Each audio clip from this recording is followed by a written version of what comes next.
골라터는 재미가 있다. 비욘드 리포트 주간 전망대입니다. 오늘도 금융시장의 핫한 아이템들을 리포트 밖의 이야기까지 탈탈 털어보겠습니다. 일본 얘기 안 할 수 없잖아요. 맞아요.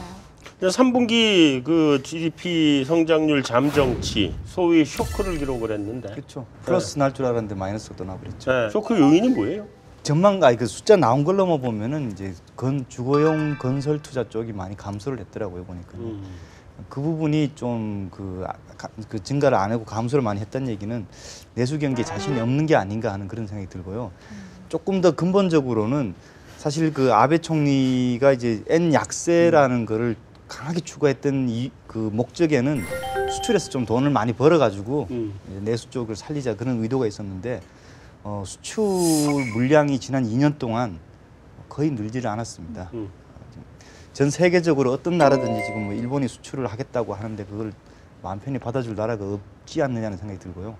수출에서 환율만 올라가고 이제 실질적인 물량 증가가 없다 보니까 그 경기가 내수 쪽으로 확산이 안 되는 그런 상황이 발생한 게 지금 3분기 성장률 마이너스 요인이 아닌가 생각하고 있습니다.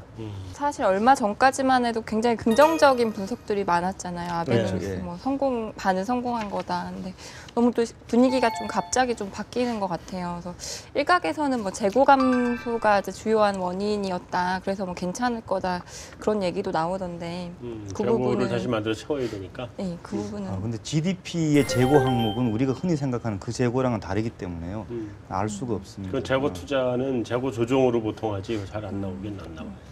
지금 소비세율 연장한다 그랬고 그냥 일단 연기한다 그랬잖아요. 네. 그죠? 그리고 중의원 해산하고 뭐 총선 실시하겠다 이러고 지금 아베가 막 다시 승부수를 걸고 있는데 어떻게 생각을 해요?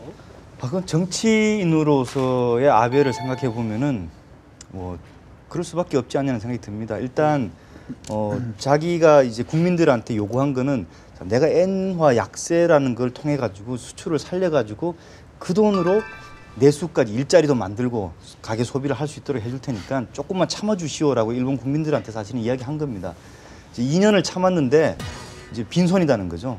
이랬을 때 내가 원래 잘하니까 계속 기다리시오라고 하기에는 정치적으로 조금 어려워진 입지가 좁아진 거죠. 네. 그러니까 한번 판을 흔들어 가지고 그 선거를 한번 다시 치러 가지고 이기면은 나 국민들이 나 다시 믿어줬어. 그러니까 내 말 들어라고 할 수 있는 새로운 동력을 만들기 위한 어떤 정치적인 승부수, 도박 이런 거를 지금 하고 있는 건데요. 결국은 이제 갈 때까지 가보자는 그런. 갈 때까지 가보자는. 예. 지금 지지율은 어때요, 아베 지지율? 40% 정도로 50% 못 넘고 있고. 예. 처음엔 막 50% 넘었었잖아. 높았죠. 일본에 이제 지인이 있는데요. 또 얘기를 들어보니까 글로벌 저는, 네트워크. 있는데 말씀하신 것처럼 이제 지금 승부수를 던졌는데 일본 내부에서도 이제 엔을 약세로 가서 대기업 그 수익은 늘었는데 그게 뭐 국민들한테는 안 오고 말씀하신 것처럼 그 소극적인 성향이고 또 노인들이 많지 않습니까? 근데 그 사람들은 물가가 오르니까 쓰는 게 더 어렵고 그래서 삶은 팍팍해졌는데 그래도 아베 외에는 대안이 없다라는 아직까지 좀 그런 분위기인 것 같고요. 그래서 만약에 다시 이번에 뭐 재신임 비슷하게 이렇게 되면은 갈 때까지 가보자고 할 것 같고 저는 이번에 과정을 보면서 한 가지 약간 그 좀 독특했다고 해야 될까요? 느낀 게 그 폴 크루그먼이 아베의 일본의 아베 총리한테 자기가 어드바이스를 하자면은 소비세 인상 연장시키고 계속 그렇게 하라라고 했는데 이게 잘못돼서 더 큰 문제가 되는 게 우리한테 영향이 더 큰지 아니면 그래도 이게 문제가 안 터지는 게 더 나은지 그런 부분도 한번 생각해봐야 되지 않을까 싶습니다. 그러나 저러나 아베가 뭐 이번에 성공을 했든 안 했든 뭐가 어떻게 됐든 간에 지금 누가 이번 총선에서 이기든 간에 지금까지 해온 아베노믹스를 뒤집을 방법이 있어요? 그 뒤집어도 되나? 아니요 그렇지 않을 것 같고요. 아마 못 뒤집지? 아베 총리는 일단 선거에서 자기가 진다는 거는 뭐 상상도 안 할 겁니다. 사실 그 야당인 민주당의 지지율은 한 자리 숫자라고 지금 이야기를 하니까요.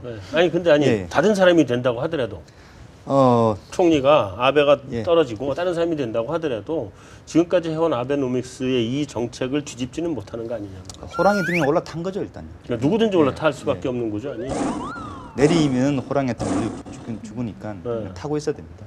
그러니까 계속 안 갈 수 없을 것 같다는 생각이 그래서 들어요. 말씀하신 것처럼 계속 해야 될 것 같고 네. 그게 시장은 국제 이제 글로벌 시장은 이제 그걸 반영을 하는 게 지금 엔화에 반영이 되고 있는 게 아닌가 싶습니다. 가격을. 그렇죠. 엔화 얘기 나왔네. 우리 또 그러면 우리 전 엔화 여신, 전 환율 여신. 네. 저는 요새 시장을 못 따라가겠고 달러엔을 보면은 고삐 풀린 망아지 같아요. 일단 달러엔의 전망은 시장의 그러니까 전망의 영역을 벗어 지금 무의미하죠 났다는 지금. 그런 생각이 들고요.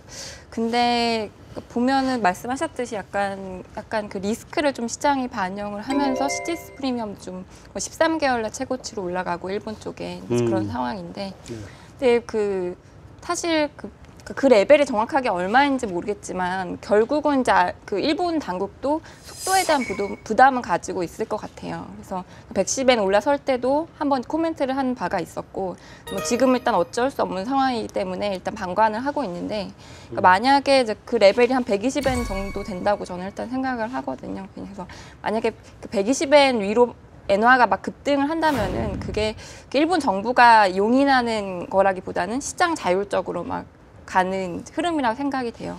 그래서 그렇기 때문에 일단 110엔 정도에서는 좀 속도가 조절이 되지 않을까. 지지난주인가요? 그 원화 1100의 상단을 열어둬야 될 것 같다고 딱 하더니 바로 1100을 뚫어버렸거든. 네, 저도 요새 시장을 못 따라가겠어요. 너무. 근데 그래도 어디까지 갔는지는 한번 얘기를 해줘요. 일단은 당분간은 120 열어둬요? 열어두면 안 열어둬도 돼? 120이야? 네, 엔화. 얼마? 120에 그러니까 상단. 잠깐 뭐 갔다 올 수 있겠지만은 네. 일본이 속도 조절을 하지 않을까 당국에서. 잠깐 갔다 올 수는 있지만 하여튼 네. 120보다는 아래일 것 같다. 네. 뭐 엔이 그렇게 되면 이제 원화는 어떻게? 원하요. 그렇지 이제. 진행하시죠. 자, 지난번에 110 상단을 열어둬야 된다 그랬는데, 자 1100 참. 1100 상단은 뚫렸고, 다음에 뭐 아까 그 카카오톡으로 아까요 어제야. 어제. 네, 1130에 이 구름띠 같은 저항선 매물대가 형성돼 있다 뭐 이러고 그랬었는데, 그거는 어떻게 된다고 봐야 돼요? 일단 당분간은 달러엔 따라서 변동성 장세가 계속 될 것 같고요. 사실 원화뿐만 아니라 다른 아시아 통화들도 계속 지금 다 같이 따라서 올라가고 있는 상황이거든요. 호주 달러나 싱달러나. 그래서 당분간은 계속 가능성은 이제 변동성 확대가 될 것이고, 일단은 기술적으로는 아까 말씀드린 1130 원대에서 저항이 있고, 근데 그래도 이제 일본 CDS 프리미엄은 올라가는데 우리는 그래도 계속 안정적이거든요. 네. 그리고 오늘 나온 거 순자산국 전환, 뭐 경상흑자 이런 재료들이 있기 때문에 일단은 좀 이제 달러엔이 좀 진정이 되면 좀 되돌림 좀 하지 않을까 단기적으로는. 개우증권 채권 운용 본부를 맡고 있는 오정향이라고 합니다. 반갑습니다. 항상 우린 1등만 모시죠. 네, 맞아요. 정확하게 최고점에서 4번 들었습니다. 유럽이 망하지 않으려면 스페인을 7%에 무조건 방어해야 된다는 믿음이 있었어요. 답답한 캐리 장세가 된다고 보는 거지, 캐리 장세. 다만 내년에 이제 상대적으로 좀 좋아 보이는 거는, 근데 문제는 뭐냐면요. 브라질이나 러시아 같은 나라는 절대 포트폴리오 비중을 높일 수가 없습니다.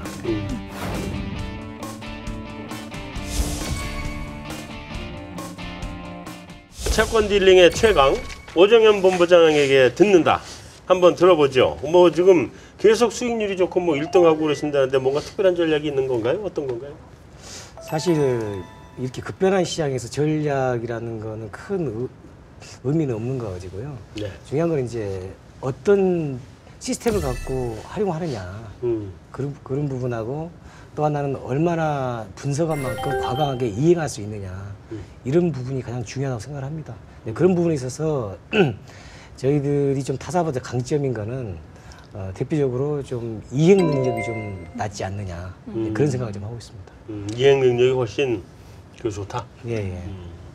대체로 이런 거 이렇게 말씀을 부탁을 하면 회사 홍보거든요. 그래서 우리는 뭐 특화된 전략도 있고 우리는 전략도 있고 뭐 이런 얘기를 다 보통 하는데 그 말씀을 전혀 안 해주시죠. 길게 계속 물어봐 주시면 하겠습니다. 길게 물어봐 주세요. 네. 자, 한번 물어봐 주세요. 궁금한 거 돌아가면서 한번. 제가 듣기로는 뭐 국내 채권에서도 수익을 많이 내셨는데 다른 하우스보다 해외 쪽도 좀 먼저 나가시고 많이 하셔서 거기서도 수익이 났다고 들었는데 혹시 뭐 그쪽 관련해서 좀 해주실 수 있는 말씀이 있으신지요? 어떻게 보면 그것도 결국은 이제 이행 능력인데요. 예. 이행 능력인데 사실 우리나라 채권 분석 능력이나 지식 해외도 마찬가지입니다. 예. 이번에도 뭐 인포맥스 어제 방송할 때 해외에서 오고 그랬는데 제가 해외 투자를 하면서 느낀 게 뭐냐면 한국인들이 상당히 대단해요. 적응 능력이나 그 머리가 대단해. 그런데 의외로 좀 인정을 못 받고 있는데요. 네. 그게 뭐냐면 제가 볼 때는 이행 능력에 문제가 있는 것 같아요. 그러니까 자기 자신이 판단을 해놓고 믿지를 않고 투자를 안 하거든요. 네. 그게 반복되다 보니까 계속 수축돼서 사는데 저희들은 이제 원화 투자에서 그런 게 강점이 있다 보니까 회의에 나가서도 과감하게 2012년도에 이제 남부 유럽 터졌을 때 그때 적극적으로 나갈 수 있던 게 분석 능력도 중요하지만 용기 같은 게 굉장히 중요하다고 생각합니다.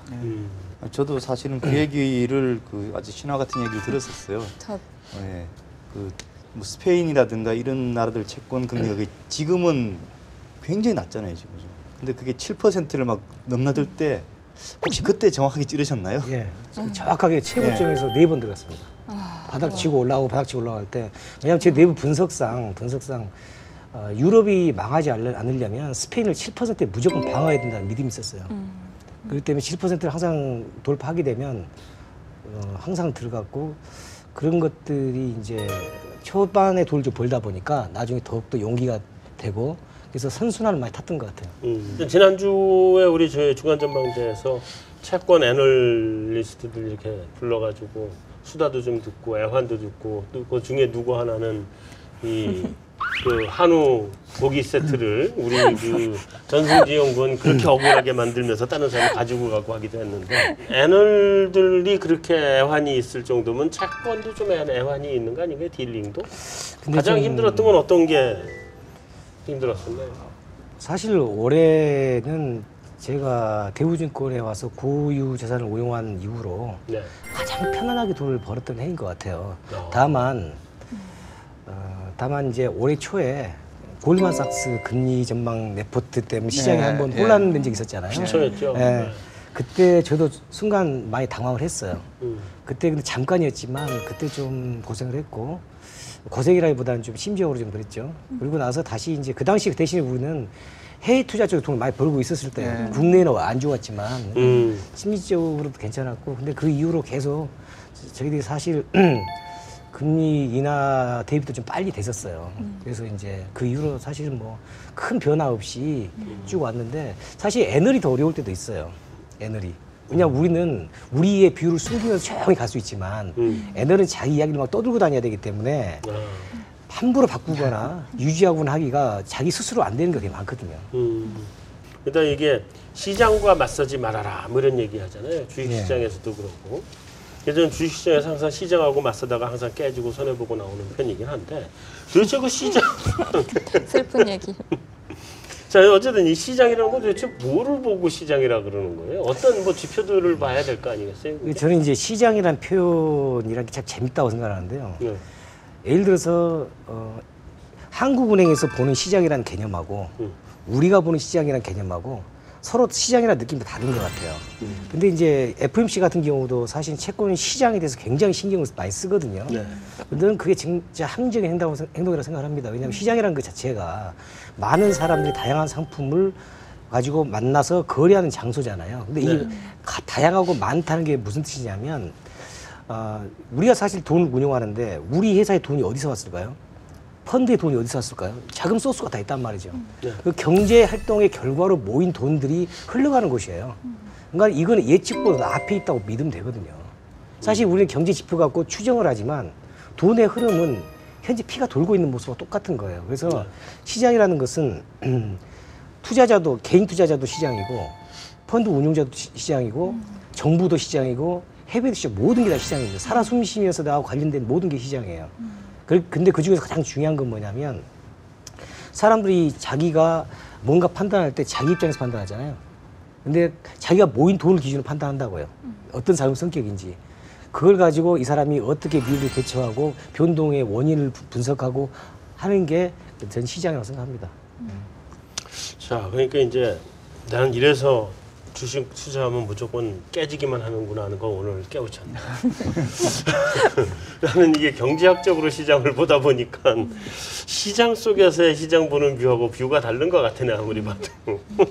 그 애널들하고 운용력하고 차이점이 대표적 그거예요. 운용력은 맞습니다. 예. 지표에 매달려 있고요. 운용자들은 지표를 생각을 하되 거기에 그것보다 더 수급이라든가 이런 쪽이 또는 오버슈팅이 아니냐 이런 부분에 더 관심이 더 많은 거죠. 그러니까 그 뭔가 이벤트가 생기거나 지표가 나오면은 이제 리서치 쪽은 분석을 하려고 하고요. 보면 운영하시는 분들은 일단 대응이 먼저 하시는 게 그게 가장 큰 차이입니다. 자, 2015년 채권 시장 전망 또 전략 어떻게 가야 되는지 지금부터 한번 얘기를 해보겠습니다. 자, 올해 채권 시장 호황인데 내년에도 이 분위기가 계속 간다고들 보시나요? 가장 강세론자께서 한번 먼저 얘기하시죠. 저희가 뭐 어쩌다 보니 저희 아버지가 예, 뭐 그렇게 됐는지 지금 듣고 본부장님 말씀 듣고 알았습니다. 근데 저희가 봤을 때는 금리가 저희도 이제 뭐 갈수록 조금 올라가는 패스 경로를 생각을 하고 있는데요. 이게 연초까지 해서 뭐 1분기 정도까지 해서 올라갈 요인이 뭐가 있을까를 생각을 해봤을 때 그렇게 많지 않은 것 같습니다. 보면은 국내는 어쨌든 아직 불확실성이 있지만 한 번 더 인하가 남아 있고 그 다음에 내년 초에 미국만 좀 괜찮지만 거기 제외하고 나서는 뭐 매크로가 나은 쪽도 없고 그 다음에 이제 가장 저희가 조금 많이 보는 것은 어쨌든 우리 경제는 아시다시피 이제 중국하고 굉장히 연관이 높지 않습니까? 근데 중국이 지금 상태가 별로 안 좋아서 내년 그렇죠. 초에 뭔가 한번 그쪽도 해야 될 것 같고요. 그래서 이제 그런 걸 잘 겪고 넘어가야지 하반기 가서 조금 나아질 것 같고요. 내년 1Q에 또 보니까 유럽에 뭐 또 그리스 뭐 선거나 그런 것들이 있더라고요. 그래서 거기가 정치적으로도 계속 삐걱거릴 것 같고 그래서 뭐 내년 초까지는 금리가 뭐 크게 올라갈 만한 요인이 없지 않나 그렇게 보여집니다. 해외도 마찬가지지만 지금 한국은행 경제 전망 자체에 글로벌리 어려운 부분이 상당히 반영이 안 돼 있어요. 올해도 계속 전망을 낮췄지만 저희들이 보기에는 내년에 또 낮출 것 같아요. 그래서 내년에 또 전망이 낮아지고 그러면 뭐 디플레이션 갭이니 이런 이야기들이 더 커지는 이야기 나오게 되고 그러면 지금의 한은의 논리하고 우리의 총재가 바뀌어도 논리가 바뀌잖아요. 또 시간이 바뀌면 또 논리가 바뀔 수 있고 방금 말씀하신 것처럼 기본적으로 지금 일본이 잘 돼봐야 의미 없는 한국, 미국이 잘 돼봐야 큰 의미 없는 한국 이런 상황이잖아요. 그렇기 때문에 내수 불황을 타개할 수 있는 방안이 아무리 봐도 안 보이거든요.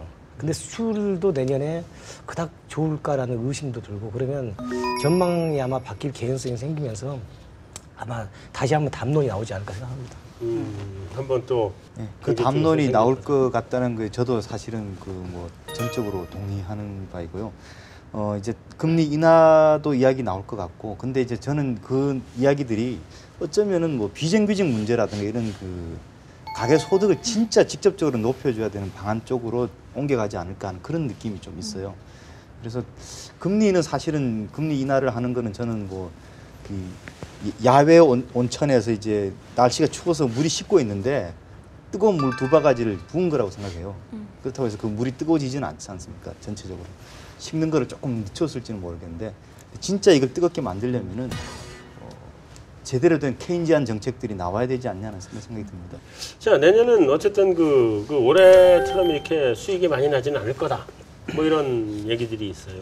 내년에는 그럼 어떻게 대응을 해야 되냐, 거기에? 뭐 영업 비밀이라 말씀 안 하실 것 같긴 한데. 저희들이 아까 말씀드렸지만 무언가 비기를 들고 있는 게 아니고 남들보다 그때그때 잘 대처하는 거일 뿐인데 그게 뭐 이거다라고 말할 수 있는 건 없거든요. 네. 근데 항상 저번에 인터뷰할 때도 그런 말을 했었는데 예측대로 간 적이 별로 없어요, 연말에. 그래서 그 예측해봐야 큰 의미 없고 근데 다만 글로벌 경기가 어떻게 흘러갈 건지에 대한 큰 그림을 짜는 건 중요하지만 구체적인 가격 변수가 어떻게 움직일 거라고 미리 가정해놓고 대응하는 건 굉장히 위험하다. 그렇게 보면 전통적으로는 내년에는 어쨌든 답답한 캐리 장세가 된다고 보는 거지, 캐리 장세. 그게 해봐야 뭐 커브 트레이딩이나 하고 다만 내년에 이제 상대적으로 좀 좋아 보이는 거는 최근 몇 년간 수합 시장이 재미가 없었어요. 재미없었는데 내년에는 최근에 환율이 이제 많이 오르면서 최근에 며칠간 수합이 좀 많이 강해졌거든요. 그래서 내년에는 수합 시장이 오히려 현물 채권보다 더 변동성 있게 움직이지 않을까. 그런 측면에서 트레이딩을 하면은 좀 나을 것 같긴 하지만 어쨌든 모든 스프레드가 너무 고차가 돼 있고 이런 상황에서 먹을 게 많지는 않다. 그건 맞는 것 같아요. 네. 제가 한 가지 이건 항상 궁금해서 한번 여쭤보고 싶은데 거기는 운용 규모가 지금 얼마나 되나요, 채권? 저희가 뭐 예금 이런 거 다 합쳐서 하면 15조가 넘죠. 15조. 네. 근데 그래서 이제 거기에 질문인데 다운사이드를 어떻게 해지를 해요? 다운사이드를요. 네, 그 규모가 너무 커서 그게 해지가 가능해요? 근데 의외로 사람들이 그걸 자꾸 물어봐요. 네. 그 사이즈를 금리 변동에 어떻게 대처를 하느냐. 근데 생각보다 어렵지 않습니다. 왜냐하면 우리나라 시장의 유동성이 네. 글로벌이 거의 탑 중에 하나예요. 네. 그리고 내가 리스크를 줄이는 방법이 굉장히 다양하게 있거든요. 우리가 현물 시장에서만 줄이는 것도 아니고 현물 시장만 하더라도 장내 시장이 엄청나게 발달돼 있습니다. 표 안 나게 해요. 또 일정 부분 수합을 합니다. 일정 부분 선물로 해요. 선물도 3년물, 10년물 나누세요. 그러니까 이거를 한 이틀, 3일 정도만 하면 우리 북을 원하는 방향도 바꿀 수 있고 저희들은 어떤 때는 이런 말은 좀 하지만 듀레이션 마이너스 가본 적도 있어요. 쉽게 말하면 금리가 올라가면 이익이 나게끔. 그러니까 저희가 이제 하우스 중에서 가장 공격적이라고 소문이 많이 나 있는데 그건 뭐냐면 사실은 와닿잖아요. 채권쟁이가 듀레이션 마이너스 간다는 거는 이자를 내는 상황을 만드는 거거든요. 네. 그래서 말이 안 되는 건데 근데 일순간으로는 뷰가 확실한 경우는 그렇게 가기도 하고 그리고 이제 항상 다운사이드 리스크에 대해서 많이 이야기하는데 사실 다운사이드 리스크가 왔을 때는 이미 채권이 많이 커브가 스팁되는 경우가 많아요. 그러니까는 그럴 때는 사실 도망가봐야 의미 없는 시장이 많거든요. 2009년도가 대표적으로 그랬는데 자전 금리가 올라간다고 해서 항상 손실 나는 게 아니에요. 그러니까 우리도 이제 내부적으로 항상 금리 상승 시 어떻게 대처하려고 항상 위에서 지시가 내려오는데 내가 항상 말씀드립니다. 금리가 올라갈 때 마이너스가 나는 게 아니고 수익이 주는 거다. 이거 방금은 궁금했던 거고 그거보다 더 궁금한 게 하나 있습니다. 내년도 금리 전망 어떻게 보세요? 추가 인하 있다고 보시나요? 추가 인하 가능성이 높다고 보진 않지만 네. 상존하고 있다고 봅니다. 그 정도. 그러니까 조금 전에도 그 글로벌 경기 말씀드리면서 이야기를 했는데 사실 한국은행의 뷰가 다소 낙관적이라는 부분도 좀 걸리는 부분이고요. 그건 뭐 계속 낙관적이죠. 두 번째는 뭐냐면 사실 금리 인하로 이 불경기를 타파한다는 거는 사실은 동전의 양면적인 측면이 강해서 분명히 어려운 측면이 있습니다. 그런데 아까 두 바가지 넣어봐야 의미 있냐라고 말했지만 얼어 죽게 생겼는데 네, 당장 두 바가지라도 넣어야 되는 상황. 다행히 아직까지 유가라든가 상품들의 가격이 안정적이기 때문에 물가는 당분이 안정적인 기조로 갈 것 같단 말이죠. 그러면 금리 인하에 대한 폐해 중에 물가 상승의 폐해는 다소 적어지는 걸로 보이기 때문에 두 바가지라도 넣는 그 어쩔 수 없는 그런 상황으로 갈 수도 있지 않느냐 이렇게 생각합니다.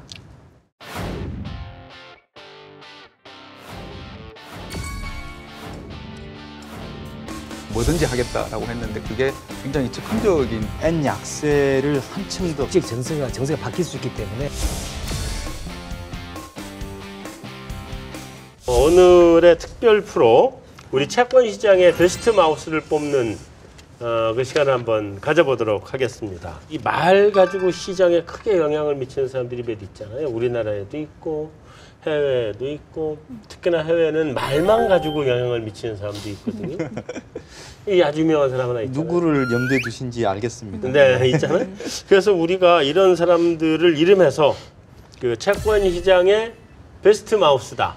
이렇게 한번 해서 골라보려 그래요. 아까 팻말 나눠주었죠?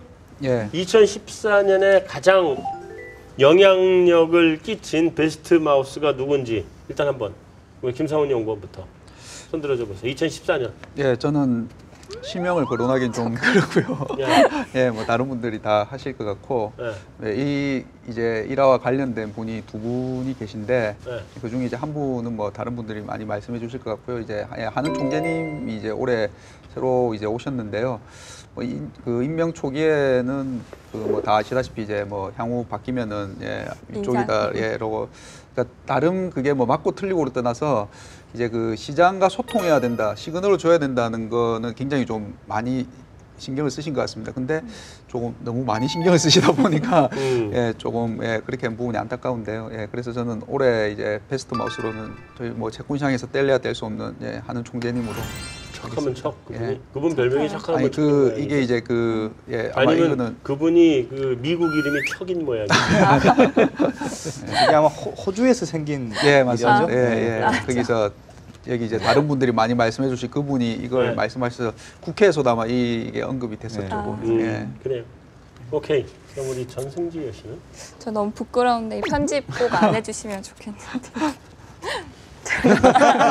너무한다, 너무해 진짜. 야, 이 순간에도 해보세요 한번. 어쨌든 얘기는 들어봐야지. 저희 남편이 몇 년째 롱을 이제 부르짖고 있고 이제 거의 마쳤거든요. 집에 와서도 저한테 계속 얘기를 해주고, 물론 그 배경에는 이제 전 박사님의 정확한 경제 전망이 이제 뒷배경이 됐겠지만은 굉장히 고민을 많이 해요. 저는 항상 버는 만큼만 고민하라고 채권 시장에 대해서 굉장히 고민을 많이 하거든요. 그래서 영향력을 앞으로 더 행사를 했으면 하는 바람에서. 근데요, 이정범 연구원이 잘 맞춘 거 맞아요. 근데 너무 똑같으면 사람들이 안 봐요. 한 번씩 조금씩 바꿔줘야 돼. 저도 마케팅 계속 들어서 기법이 괴롭거든요. 네, 뭐 근데 어쨌든 우리가 베스트 마우스를 여기서는 뽑자 그랬지. 네. 잘 맞춘 사람을 뽑자고는 안 했거든. 뭐 베스트 어쨌든 픽 굉장히 이런 오래 건 잘 아니고. 맞췄습니다. 대단한 내조 대단한 내조다. 좋아요. 네. 고기는 예, 저도 이정범 연구원을 쓸까 하다가 일단 저는 최경환 부총리를 뽑았습니다. 그렇죠. 말 몇 마디로. 그러니까 올해 채권 시장의 금리 인하를 이끌어낸 동의는 한국은행이 아니라 한국은행 외부에 있는 것 같고요. 그 외부에는 7월 달에 취임한 최경환 부총리가 있었기 때문에 가능했다. 저는 그렇게 보고 있습니다. 한국은행의 어떤 경기 전망 이런 부분들이 저는 몇 년 전부터 이게 아닌데라고 하고 있었는데 저희들 대표에서 그게 아니니까 좀 내려라라고 해주신 분으로 이분을 꼽고 싶습니다. 외환시장 분위기를 바꾸는데도 약간 일조는 하신 것 같아요. 예. 약간 예. 많이 아니고. 뭐 달러 강세가 일단 뭐 중요한 변수였겠지만은 최근에 이제 금리에도 좀 민감하게 반응을 하고 있어서. 오종현 부부장님은 2014년 누구? 이 사람. 저희 역시 이제 그 최경환 부총리가 들어갔는데 이건 뭐 너무나 많이 이야기했으니까. 네. 근데 결국은 근데 이제 글로벌 흐름을 좌우하는 건 역시 엘렌의 입이 제일 무섭기 때문에 사실 엘렌은 말을 많이 한다기보다도 강력한 파워를 가지고 있죠. 네. 그래서 저는 엘렌하고 최경환 부총리를 뽑았습니다.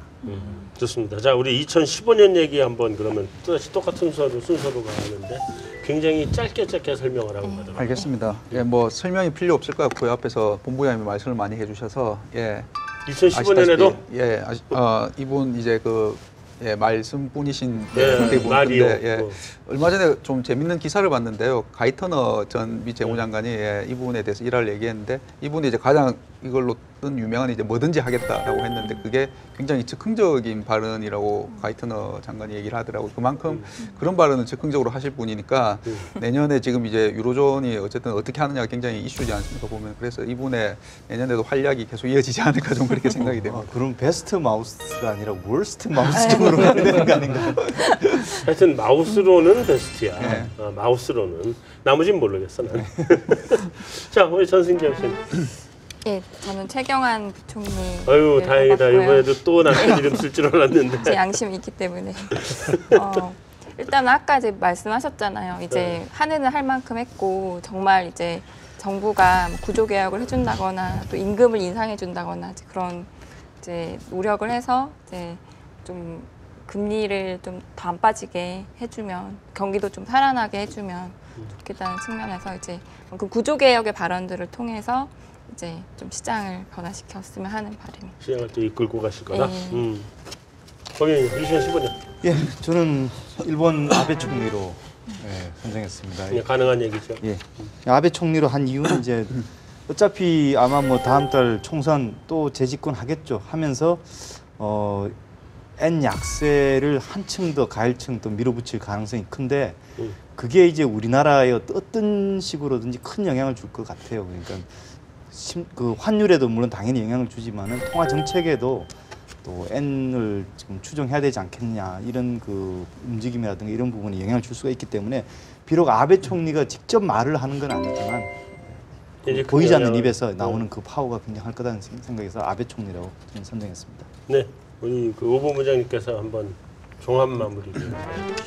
뭐 그 옐런과 최경환의 영향력은 내년에도 변함없이 있을 거라고 보고요. 다만 네. 이제 사실 세 번째 누구 쓸까 고민하다가 푸틴을 썼어요. 왜냐면 아베 변수로. 예. 마리오 뭐 당연히 네. 뭐 영향이 있을 걸 보지만 그냥 사실 이 사람은 아베나 그 마리오 드라기는 예정된 수순으로 가고 있잖아요. 예측 가능하게. 예. 근데 푸틴은 경제 관련은 아니지만 예측 불가능한 행동에서 국제 정세가 바뀔 수 있기 때문에 네. 굉장히 큰 변수를 작용하지 않을까 이런 의미에 써봤습니다. 지금 이제 2014년, 2015년에서 이름을 쭉 쓰신 걸 보면은 국내는 이제 최경환 부총리 또 한국은행 총재 당연히 이름 올라오시고 해외에서는 이제 주요국의 중앙은행장들 더하기 그 일본의 지도자, 총리 예. 그다음에 러시아의 푸틴이 대통령이죠. 예. 그러니까 세계 경제에서 영향을 미칠 만한 분들 이름은 다 나온 것 같아. 2014, 2015 해서. 예.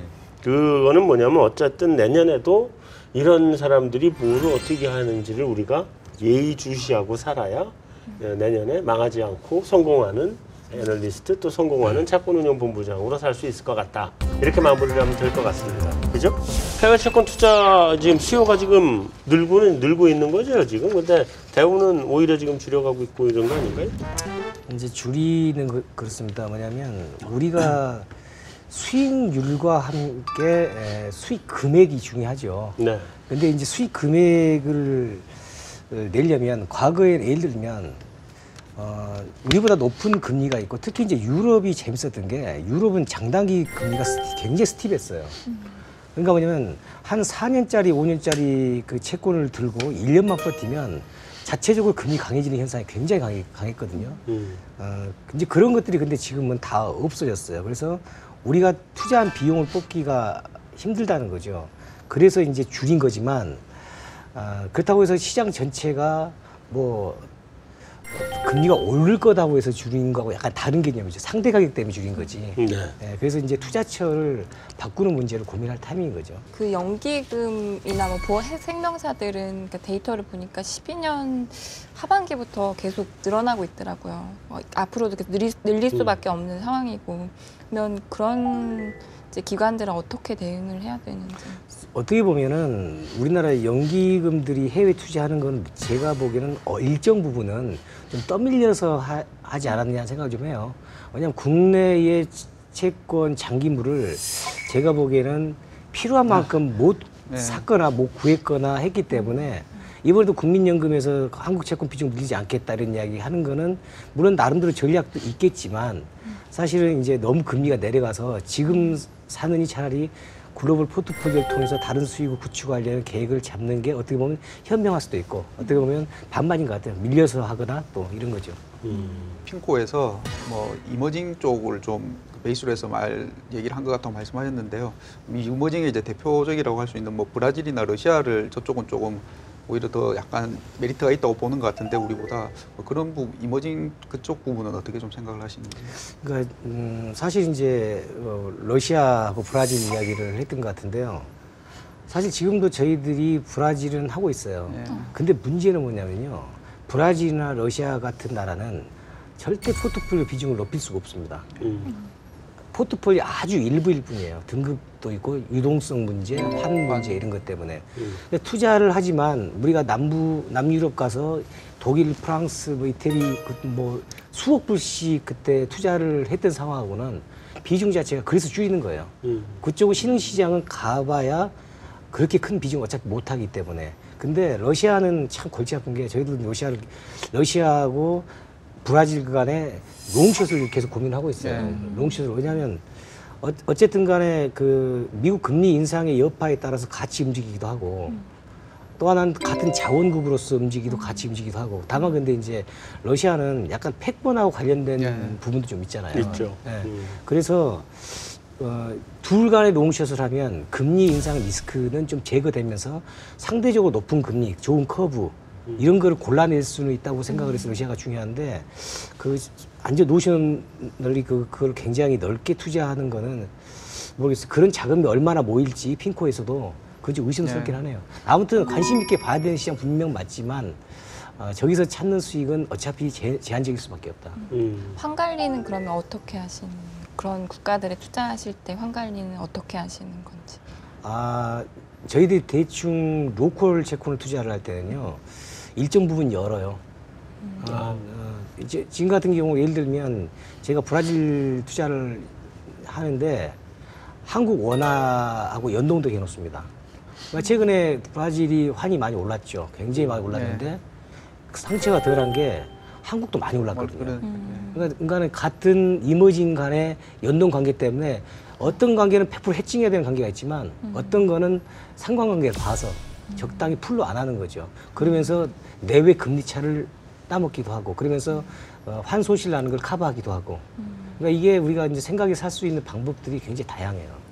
그 후광통하고 뭐 RQF하고 뭐 이런 거 해가지고 중국 시장 관심도 좀 많이 보조되는데, 그죠?